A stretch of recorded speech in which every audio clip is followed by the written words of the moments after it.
G'day everyone, MasterAbbott here from capitalcomputers.com.au. Today what we're going to be doing is we're going to be playing, just showing you some real basics from a game that's actually online called Card Hunter. Now, Card Hunter is a free online game. Now you can play it, you have to actually play it online. The great thing about it is at the moment I'm playing it in full screen, and the options that you can see on the screen here, that's the full screen option there. So basically you can play online with your browser, and it's pretty smooth. It plays pretty smooth. It also depends on how your internet works. So you can hopefully, if you've got good internet, you'll be able to enjoy the game better. The way it works, it's like a tabletop game using cards. So dice has a bit of an influence as well, and cards that you play can be used when you're fighting against monsters. So there was an initial introduction that showed you how to play, and I've gone through a few of the things as you can see there. Like there's the tavern, the raid, kobold encampment, and down into the dark tunnels.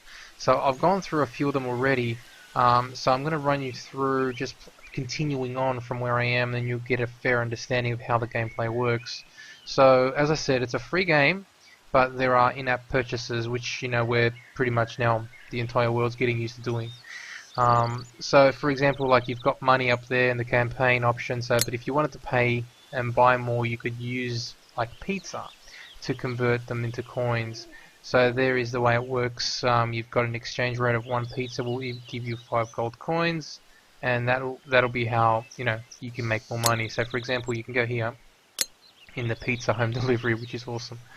So you can see that Papa Manchu has pizza options available to you. So for example, if you get the basic edition, you can pick up basically $25 will give you everything you kind of need for a full edition of the game, where you get treasure. So you get like 11 treasure adventures, 1 month of club membership, 9 extra figures, 100 slices of pizza, and you get a whole lot of cool stuff. So basically you can pay with PayPal or Google Wallet, but there are other different options as well. You can get like a truckload of pizza as well for $99. So it pretty much works the same way as you would if you're playing like iOS games and stuff like that.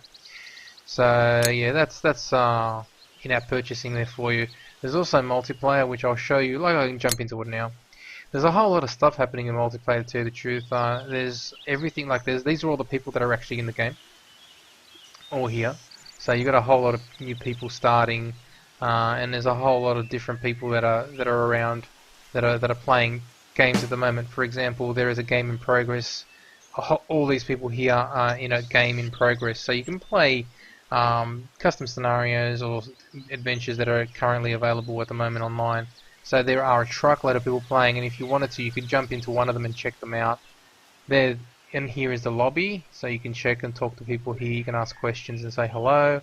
And then there's a whole lot of things that you can do online, like you can go to the chest shop, for example. You can click on that.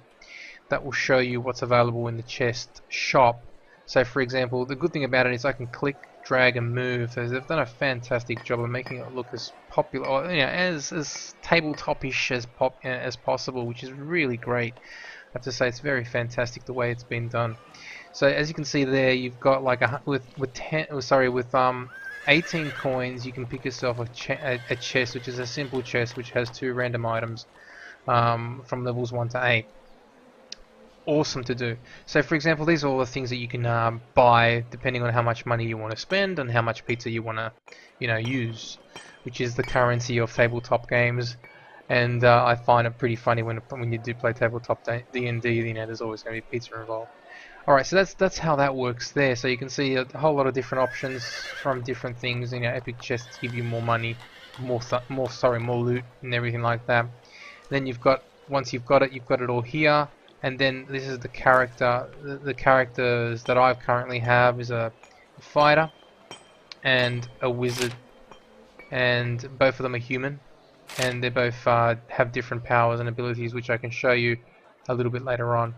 So I can jump out, click exit. So that the multiplayer, there's a whole lot of stuff that you can do. As I said, we've just gone into just checking out the shops Then there's a multiplayer keep, the starter shop, for example. The starter shop is cool because in here you can pick up for a certain amount of pizza a whole lot of adventurous starter stuff. So clicking on that, that'll give you, for example, here all the stuff that you can pick up from different characters in the game, or different characters that you can purchase, and they'll come up with a whole lot of different cards that you can use in the game. And that's the same thing with the other ones here as well. You have magic. You got like basically you got a fighter, a magician, and a cleric, if you want to call it a healer. So you got three type of character classes that you can use. So there's a custom shop. Then of course here you can create a custom game, create a casual game, check out the leaderboards, and play in ranked matches. So when you play in ranked matches as well, here if you mouse over that, it basically says reward for your first win, and then second win, third win, fourth win. So basically try and get as many wins from the ranked player match section, and then you can get a whole lot of cool stuff. So there is an option of, enjoying playing against other people, testing out your characters, see how strong they are. It is recommended to always play a little bit more further into the game to get a fair understanding of how to play, get stronger, and of course, purchases always help out to boost you forward. All right, so I'm jumping back out of the multiplayer. So as you can see, my character is sitting in this shop. So at the moment, I've purchased a few things, and I've got 32 coins, and I've picked up a shield. Now, when you purchase stuff, it provides you with cards. As you can see there's three type of cards. There's the weak card, a weak block, flimsy block, and flimsy block. That's what you get when you buy this, rusty shield. So, for example, I've purchased a certain amount of. For example, I've got 2 weapons, and they provide you with a certain amount of cards per weapon deck, if you want to call it. So, for example, I've got like a blunt sword. Right-clicking on that provides us with. This is what you get within your deck. So, for example, I've got bludgeon, which is, you can read right here. It just gives you a quick understanding of what it is. Sometimes a bit, it's a cool little explanation, nothing too important. As you can see, it does 4 damage, and it does a range of 1. So you got to be very close to use these weapons. Same thing for a simple strike, does 3 attack, and you have to be in the range. So for example, this is a blunt sword. So in a blunt sword pack, you get 1, 2, 3, 4, 5, 6 cards, and they're all pretty basic.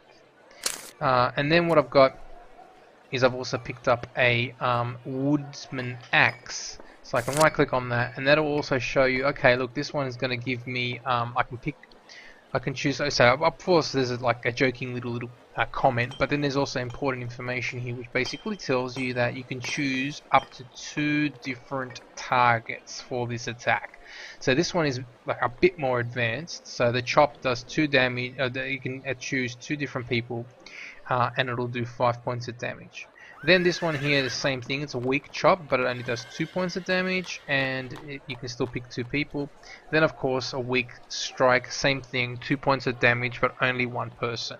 So that's how that works. So therefore, that is what you get in, for example, these 2 packs. Okay, these 2 swords.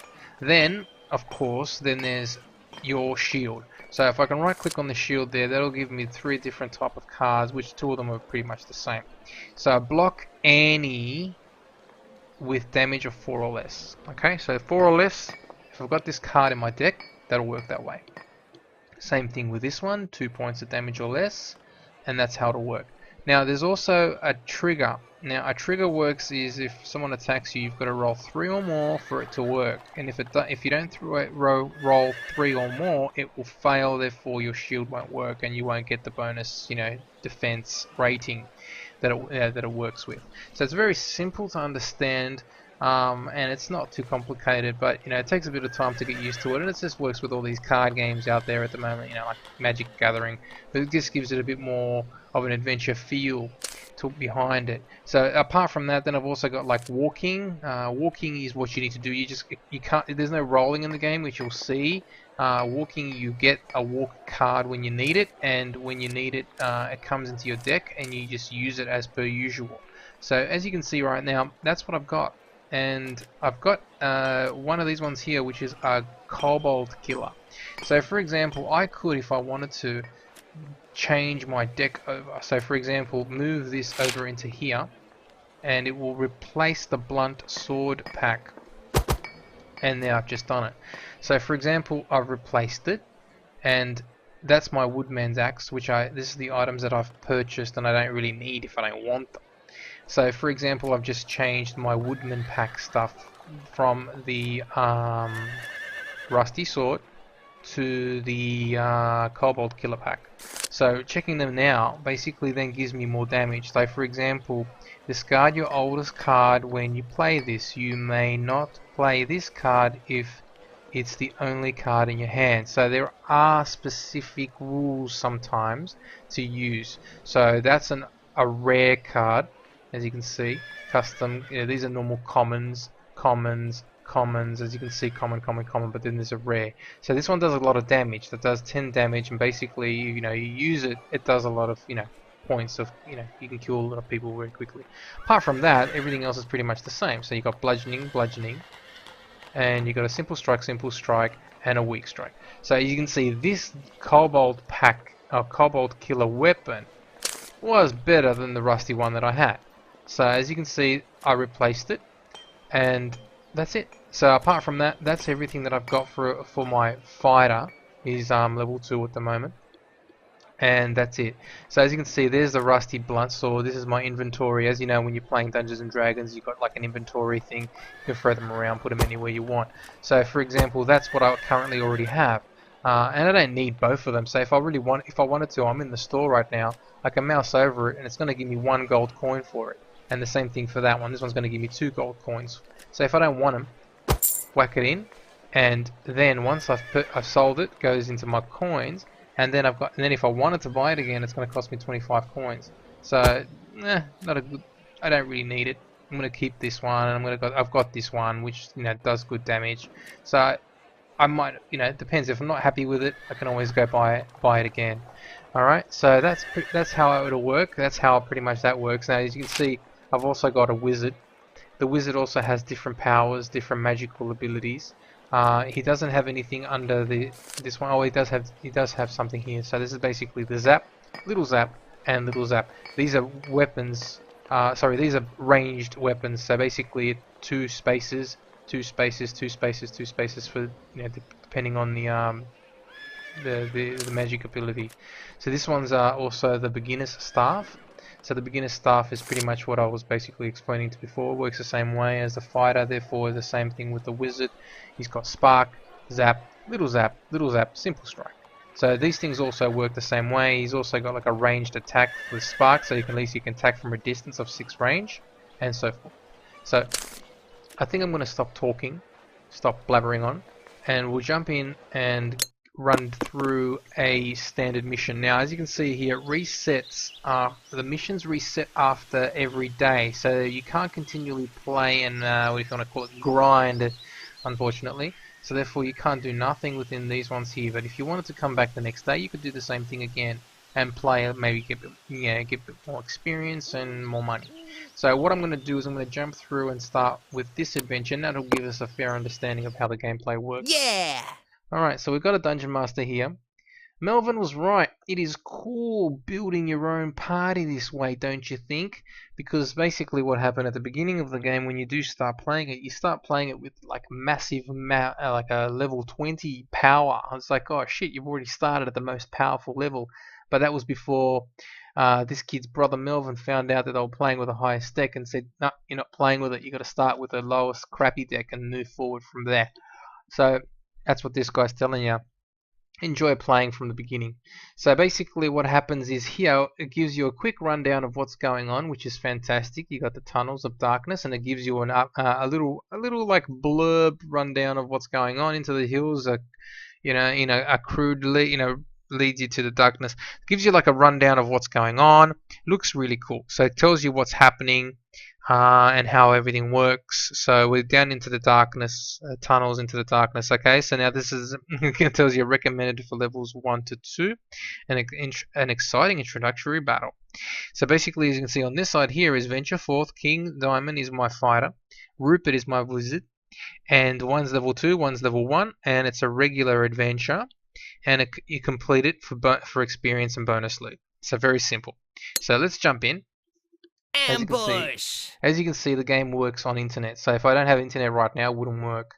So as you know, moved on, we're going into a battle. So as you said, we're into the darkness, gives you another information of what's going on. You light your torch, you head into the kobold's tunnel, the passageway leads down, and then runs straight for many miles before reaching the three-way intersection while you ponder which way to go. A crude horn sound and a mighty kobold hero emerges in to confront you.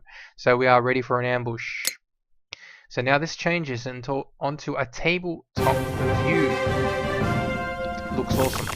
So we have the wizard. Okay, so this guy's giving you updates on what's going on. Okay, so the wizard has long range attacks, and now what happens is he can attack people only in line of sight. So this guy's going to give us a quick introduction on how this one works too. So line of sight means that you must, can't be unblocked. It can't be blocked in what she's trying to see. So you can read it on the screen, but I can basically also explain it to you as well. So the wizard has a line of sight. As you can see, he can see that way, that way, that way, that way. You can see the mouse moving. So his line of sight will work that way. So basically it says the wizard has sight from here and here, as a line doesn't cross any blocking squares. So for example, if I was over here in this corner there, I wouldn't be able to hit this guy because it's still using the, we're using, even though of course we're on a imaginary playing field, but you still have to remember that these things here are walls, and these things here are walls, and that's a wall, and that's a wall, and that's everything there. So you got to remember that it was just imaginary thinking, and also make sure that you have a line of sight. So that's basically what it's trying to say. So if we had certain things in the way, it would block, but as you can see there, that red thing there, which I just basically said is a block, and that's it. So if I wanted to attack, now this is how it works. You've got a whole lot of different things here. So down the bottom here, we've got the wizard's going to attack first. Unfortunately, he can't do much because as I was explaining before, his line of sight's not in perfect contact. So if I wanted to, I could move him first. So using this one, I can right click and you can see here moving 3 steps.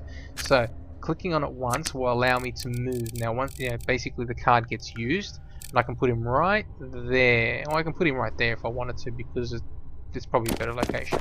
Alright, so I moved him once. This guy's moved now. So the kobold has a block. So with a block, we need to find some sort of attack that will go through it. Alright, so these squares in front are the flashing kobold. Alright, so basically, and these ones here are squares behind it. Not sure why he's explaining this. Yeah! Okay, so now what we can do is can get behind the kobold and attack him. Alright, so now it's our turn. So the wizard can attack with this attack here. Hopefully, oh no, he can't. But this one he can.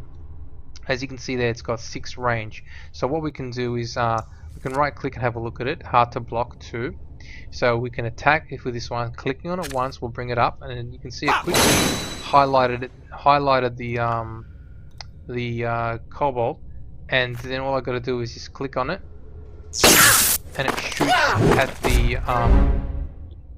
shoots at the kobold. So his flimsy block, he was supposed to roll a 3 or more, but he failed and he didn't get it. So therefore his flimsy card, which he has hidden in these sections up here, because we can't see them, because of course there's like the Dungeon Master's cards, and you won't be able to see them. But he failed, and therefore 2 attack went through. But this one here didn't. So therefore he succeeded, but he didn't succeed 1. So now it's our turn. So we can have my fighter use a chop on this guy. So I can select that one, and it will automatically attack.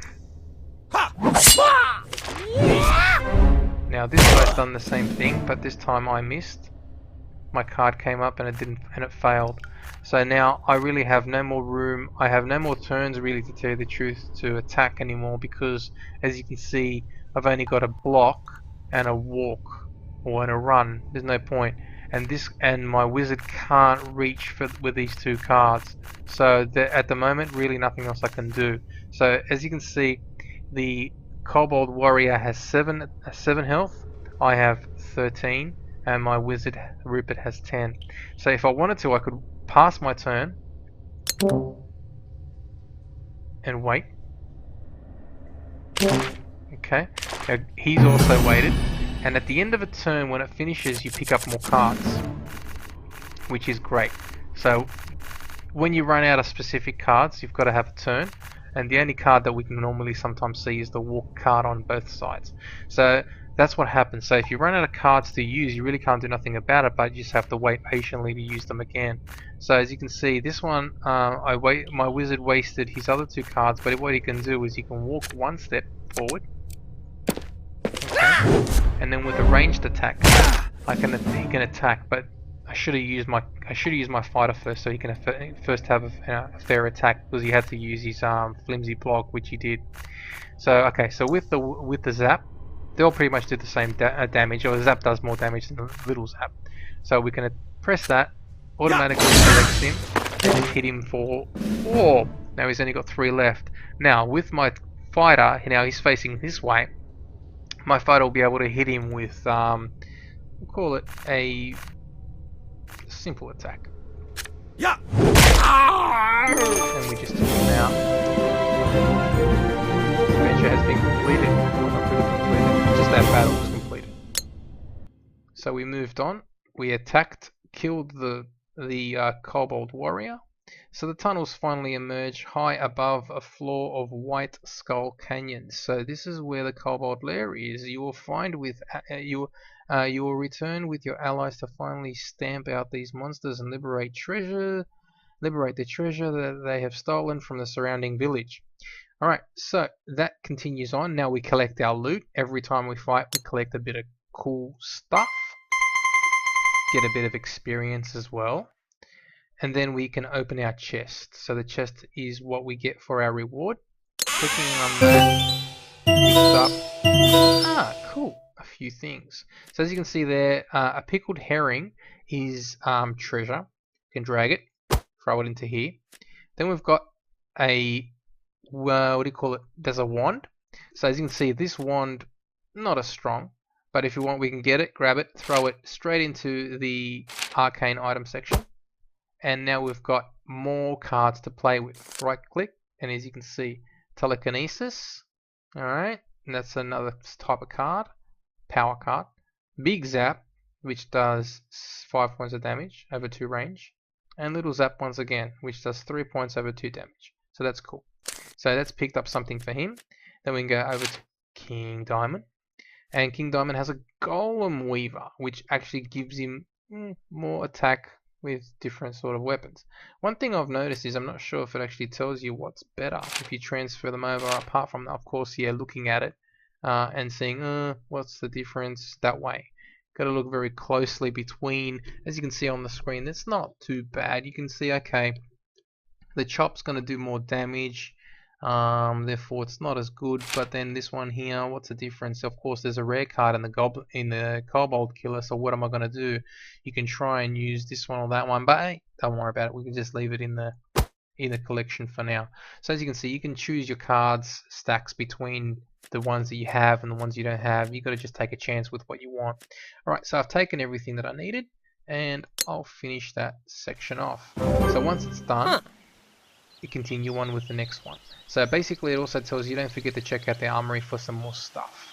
So we can go back into the armory, and it restocks daily, as it basically just says there. So you can pick up extra stuff constantly of what's going on. So as you can see now, look at this. If you're researching for a popular type of item, just click on that slot in the character sheet.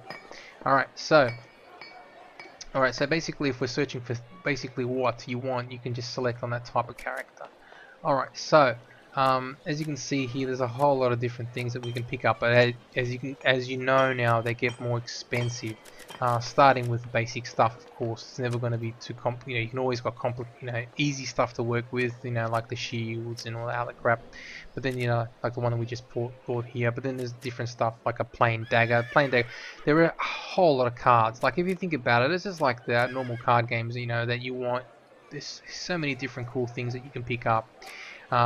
So you also got rarity, sort by the rarity cards, sort by the name cards, sort by the level cards, sort by the power required, and then you've also got normal searches, and you've also got arcane skills, boots, divine armor, a whole lot of different stuff, you know, all different kind of weapons for like, or things for humans only. So for example, there you go, there's only 2 human ones, which is the novice command or the untrained command. So they're all different skills, and it does get really popular and does get a lot of gets in pretty well. Gets into it very well. So as you can see here, I got the pickled herring, which was gold item, so we can sell this one if we wanted to. There you go, gave me more, and that's it. So that if I wanted to buy stuff, I can, but as you know, I don't have a lot of money, so I've only got 36 coin. You can just move on, get out of there, and as you can see, done all them, and the timer, as you know, resets, and we've only got 1 left to go in this little section here. So what I'll do is, of course, we'll run through this one more time, and we'll play it, and we'll end the little explanation run through of the game.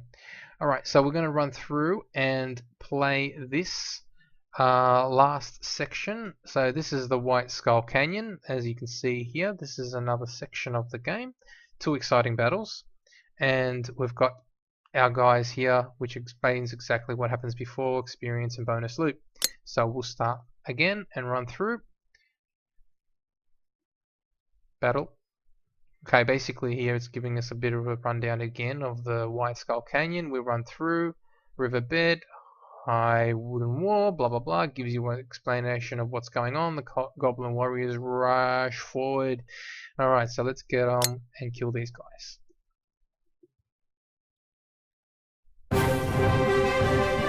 Okay, so here we are. So now we've got a few extra guys on the screen, as you can see. You can mouse over these guys as well, and you can see that's a kobold warrior, and we've got a kobold priest. So the priest would probably be able to heal, most possibly, his people. So as you can see there, we've got a whole lot of different things coming up, and down here, up here in the top right hand corner is also very cool information that you can see.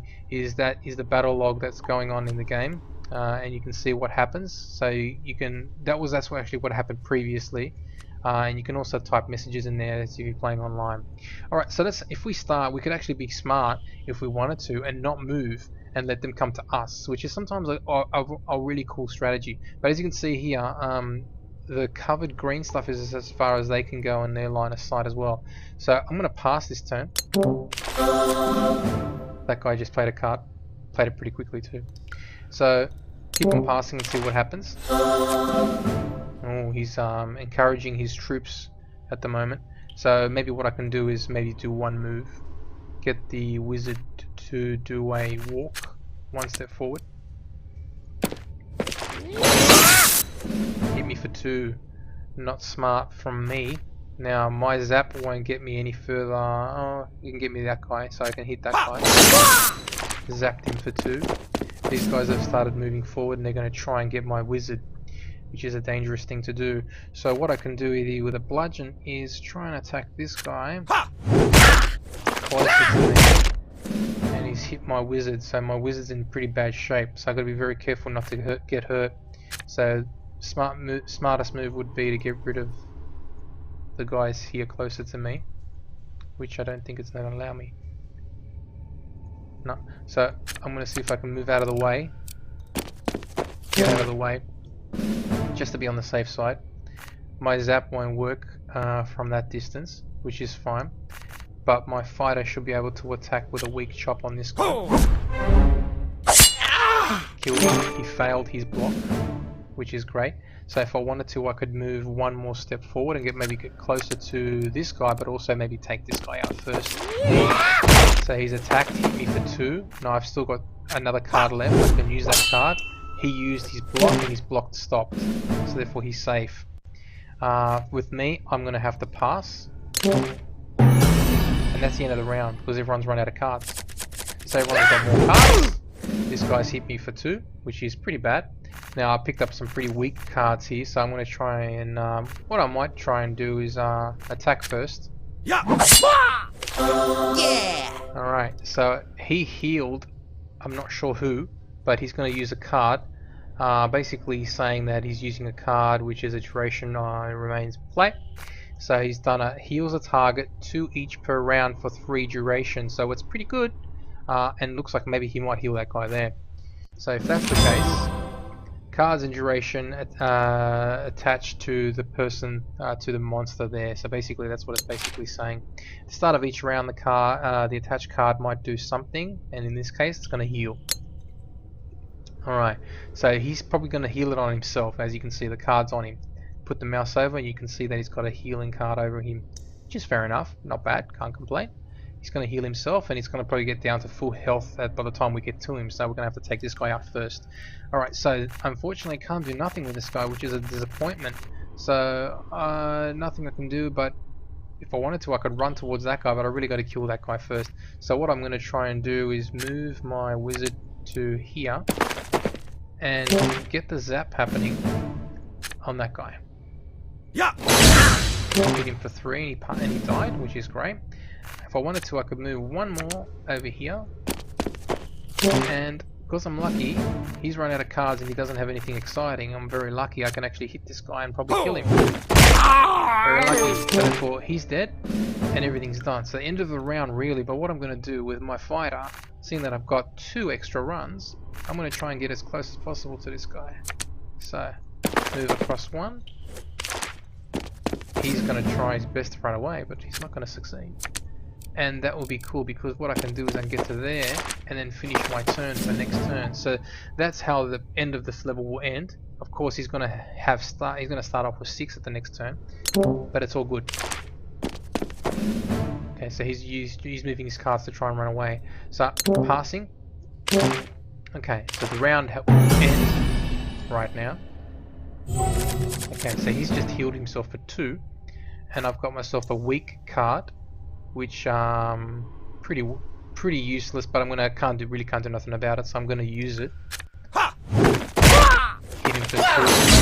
He's gonna zap me for 4, and who knows what he's got hidden in there. So next thing I'm gonna do is I'm gonna move my wizard up as close as possible.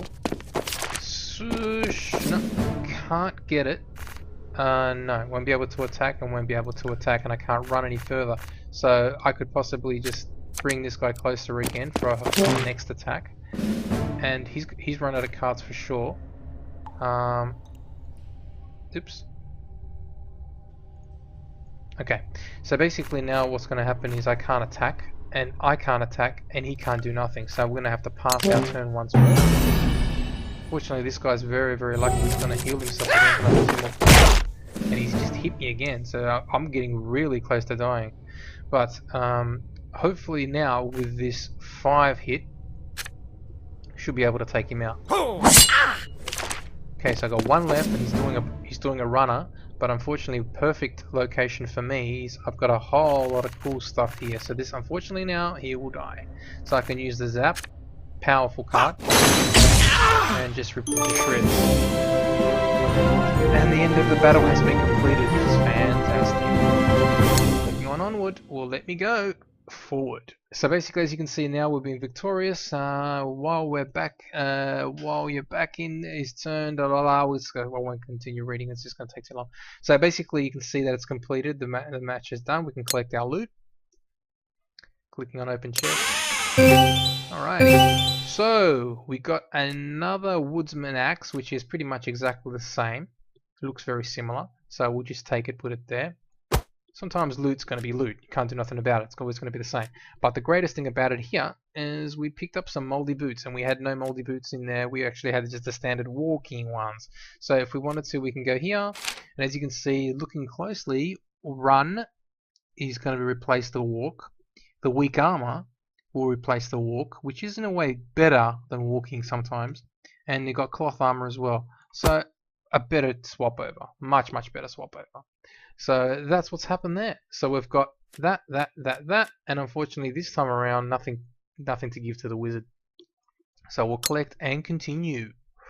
So that will take us into the next one. Well, seeing that we're here, we're not going to quit. So we're in the shaman hut. We're going to pursue the kobold priest. You corner him in his stinking hut.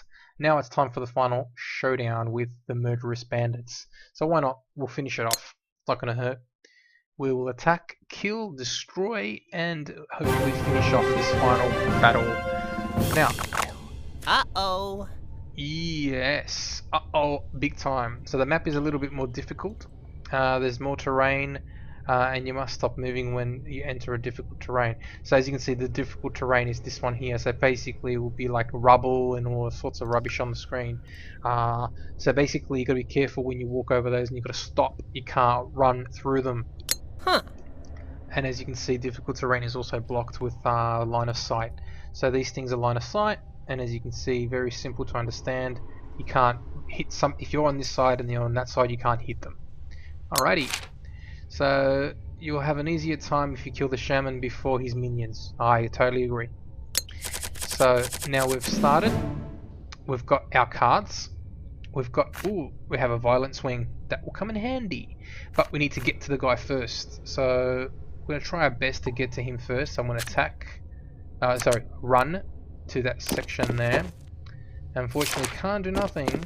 But these guys are going to try and make their way over to us as quickly as possible. So with this, that's awesome. So what I'm going to try and do and get the run happening right into here. He's just hit me. Ooh, and missed. That was great. So basically what happens is I had to roll a 4 or up. I rolled a 5 and the armor worked and it kept me from getting damaged. And the armor is still there, which is super. So I haven't lost it. And I didn't lose any energy. So now with my zap, I got a zap and I can hit this guy. Yeah. Perfect for 2 points. And he's getting closer, which is in a way stupid that he did. But now that I've done that, I can use this attack. Yeah. Discard your oldest card when you play this, and I don't give a crap because it's probably better to use it anyway. So therefore, that's the smartest thing to do. Used it, attack, and killed the shaman. So the shaman's dead. The most important guy on the screen so far is him. So now what I can do is wait. I would probably be smarter to wait. There's nothing I can do. And pass my turn. What I can do though, is smart, is move my wizard into a line of sight safe spot, keep the fighter out in the open, and keep this guy here. So it'd be smarter to actually use him in a smart way. But I'll pass now because there's nothing else I can do, and my turn's been completed.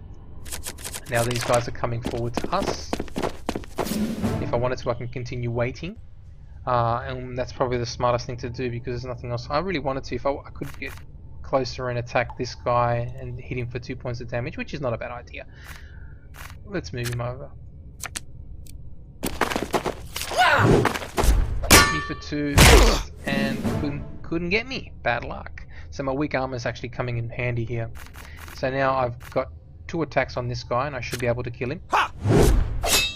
But he used his shield, unfortunately, so that was bad luck for me.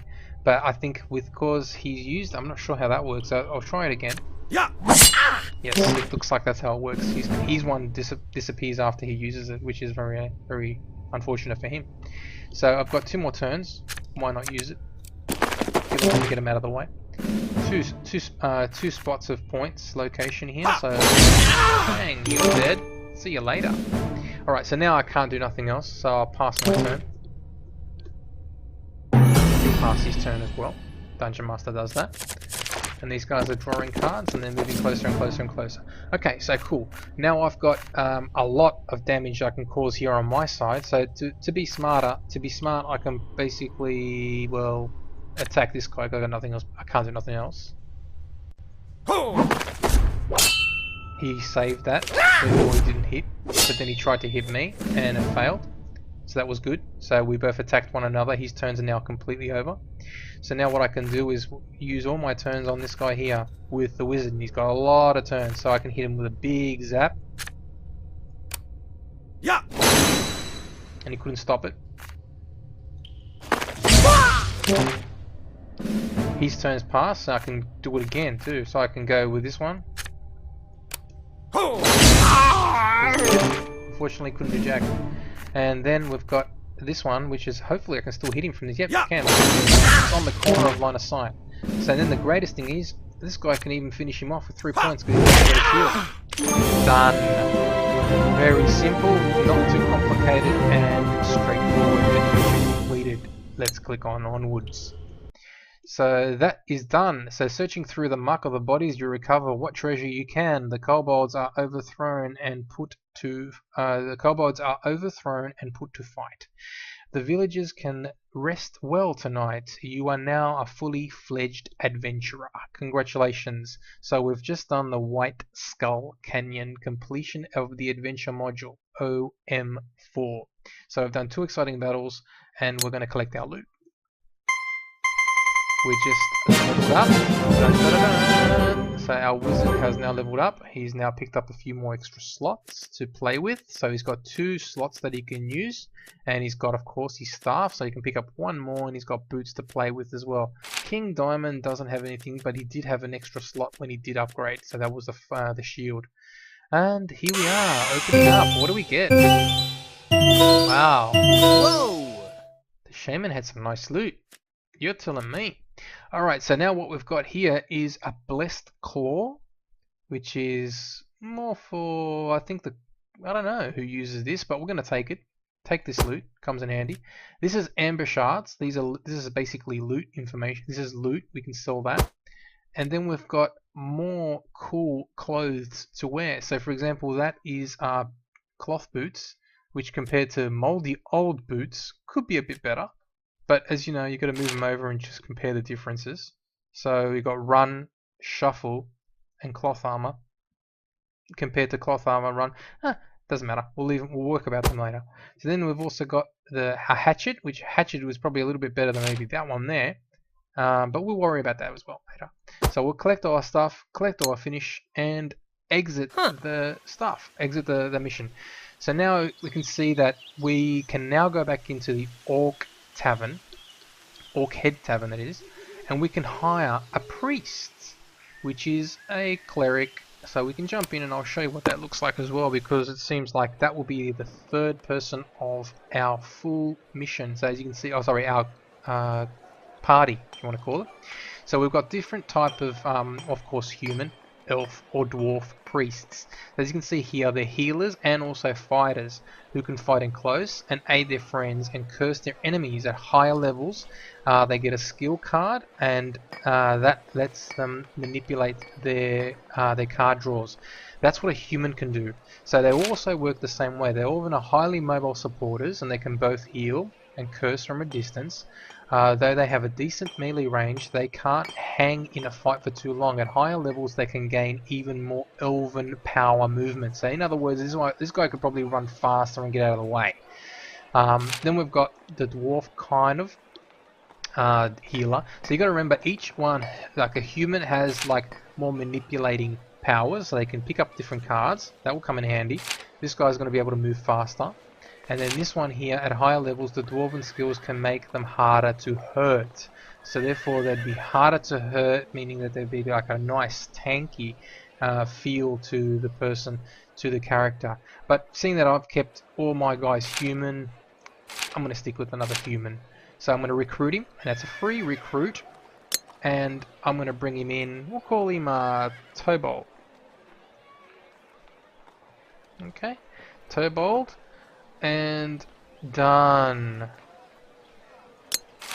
Now we've got Tobold. He has joined the fight, and we've got a full party of 3. Your party's now full, so we can recruit new characters, but we have to swap in the old ones. So unfortunately, if you get too addicted, you get too like used to using your cool guys, then you know you're just gonna have to tear yourself away from him if you really feel like that. So that's it. That is done. I'm out of the. That's basically a quick explanation of how Card Hunter works. It is fantastic, and can keep you busy online, even while you're at work, or if you've got nothing else better to do at home. And if you like your tabletop adventure card game and RPGs, this is basically one of the most fantastic ones you can try out. So as you can see, our campaign will continue, and now we've gone into another section of adventuring, and that is it. But I'm going to stop.